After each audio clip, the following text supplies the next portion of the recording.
Hi y'all, Taz Roro here, real estate practitioner out of New Jersey. Today I come to you with helpful information on what type of inspections are typical to do when you purchase a home, right?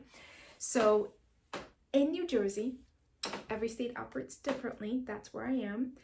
The inspectors have to be licensed, right? So there's general inspectors, and then there's sort of specialized licenses they will have for different things, which I'll kind of go into a little bit more. So when an offer is made based on what we can see with the naked eye, right? What the comp analysis says is sort of a fair value to offer. Of course, the seller, has said what an asking price is, right? And so we make, informed decisions based on that. But the inspection is the time to sort of do like a physical of the house, right? To really check to make sure that things are working as they should. And so the general inspector typically goes throughout the home. He or she checks make sure that appliances are in order, make sure that things are up to code as much as possible, right? Especially with older homes, certain plumbing or electricals may be outdated. And to make sure that everything is, there's nothing sort of as immediate safety, environmental, structural, challenges, or, it's a very educational process, by the way. I ask that my clients are there. Every single client I've represented so far from a buyer perspective has attended the inspection. Even if you owned a home before, it's such an educational process. It's a really good way to understand the home that you're purchasing. Plus, the inspection reports tend to be intimidating, right? So the inspector's job is to find anything and everything that's wrong with the property, including if there's a doorknob loose, that will be on the report likely, right? So it really helps when you're there in person because you have context for what they're talking about.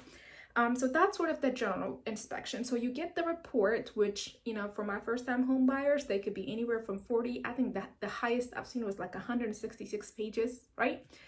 They'll take pictures of what they're talking about. They'll write their report. They may have suggestions that you do additional inspection, what we call second level inspection, or maybe you have a contractor come out and take a look at it and things like that. So that's the general inspector. Most general inspectors, at least in the state of New Jersey, are also licensed to do what we call radon testing, which is an environmental gas that typically accumulates in the basement area, right?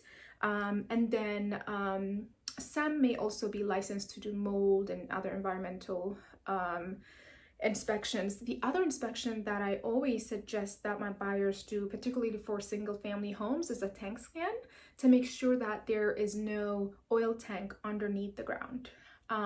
Even if the seller says that they know that there's none. Unless that's the original seller, homeowner, right? They built the home, they really may not know that such a thing exists. And the reason why that's important is if there is tank underneath the ground, depending on if it's been properly decommissioned or not. What I mean by that is when the home converted from using oil as fuel to gas, if it's not done properly, the oil may leak and contaminate the soil. That's a whole another project and cost associated. So for a couple $100, you can have peace of mind that there's no such thing that exists there, right? So I always recommend that.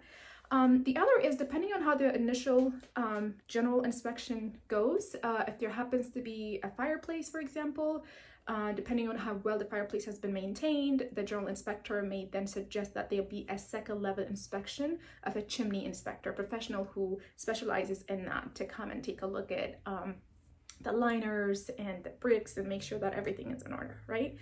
The other thing, I mentioned mold for environmental purposes, right? If there's been evidence of that. The other potential second level inspections that may come up as a result of the initial inspection are things like electrical. So particularly for older homes that may have what's called knob and tube wiring or electrical, that knob and tube in most cases is considered not the safest because it's an outdated model. And sometimes, it may have been discontinued, but there's evidence of it throughout the home, right? So you may want to make sure that it's completely disconnected. So you may need an electrician for that, for example. HVAC may be something else. So for some reason, the AC unit or the water boiler heater are not functioning optimally, or maybe something was, witnessed during the general inspection. There may be second level HVAC inspection suggested. Plumbing is the other thing, right? Particularly if there's backup or anything like that. Speaking of plumbing, sewer scope is another common one. So particularly if there's really large trees with roots that are kind of closer to the main plumbing waistline, or if there's, backup, if there's no clear water going down, that's a telltale sign that maybe something might be going on. And so typically there is a sewer scope. It's pretty much a camera that goes into the main sewer line, and that goes all the way to until the subject home's sewer line meets the town line, just to make sure that there's no obstruction, there's no trees growing inside of it, there's no rust, nothing is crumbling, because that could be a major expenditure down the line, right? So these are sort of what you could expect most the time. Just a general inspection along with the tank sweep and then the radon, right? So the 3 is what I see most common. Only if the general inspection suggests highly that a second level be done, or it really depends on the client's risk appetite, right? So it depends on how much they really want to investigate the home versus what they're comfortable with. They may then opt to schedule additional inspections, and from there typically the reports are shared with the sellers, and that's kind of what you use to help negotiate that they repair certain things, or perhaps give you credit towards repairing them. And also it's just a good way to really know the investment that you're making, right? So hopefully this explains. In terms of cost, it's really different. Each professional charges different amounts, and so it's hard for me to say.